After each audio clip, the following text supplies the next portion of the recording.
Hello guys, hello everyone. Welcome to my YouTube channel. Ako ang inyong madiscarding mami, Mami Angel.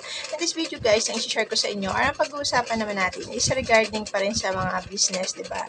At syempre kung gusto niyo yung mga ganitong topic at gusto niyo mga laman at gusto niyo may matutunan, panoorin niyo to. And syempre, don't forget to subscribe and click the bell button para ma-notify kayo sa mga susunod kong video.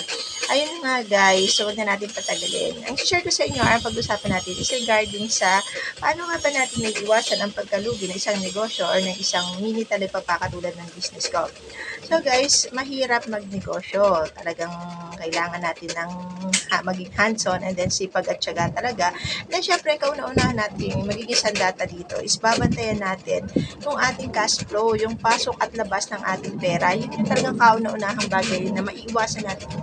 Yun yung kauna-unahang bagay na dapat natin titingnan or babantayan para maiwasan ang pagkalugi ng ating negosyo. So, ano nga ba yung ginagawa ko, guys? So, ang ginagawa ko is, meron akong listahan dito, guys. So, meron akong notebook. So, everyday, sinusulat ko dito yung mga naging puhunan ko sa isang araw. Ayan. So, naging puhunan sa lahat. So, susulat ninyo yung naging puhunan sa lahat. Sa lahat na naging puhunan ninyo na ilalabas ninyo everyday. Kasi everyday kami namamalengke kasi business namin is mini talipapa. So, everyday yung labas ng pera namin. At syempre, everyday din yung labas-pasok. So, alangan i-monitor ninyo kung magkano yung nailabas ninyong pera.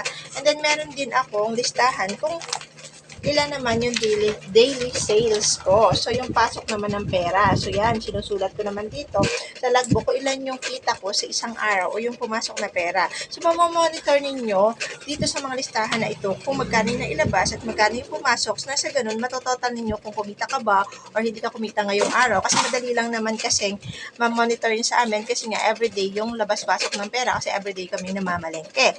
So, madali lang yun guys kung magiging hands-on kayo at tututukan nyo talaga siya. So, maiwasan yung pagkalugi guys. Maniwala kayo sa akin. Bandayan ninyo yung cash flow ninyo. So, yun muna. So, once again, ako ang inyong madiscarding mami, Mami Angel. Lagi nag-iiwan ng katagana kapag may tiyaga may nilaga. Thank you for watching guys. See you in my next vlog. Bye!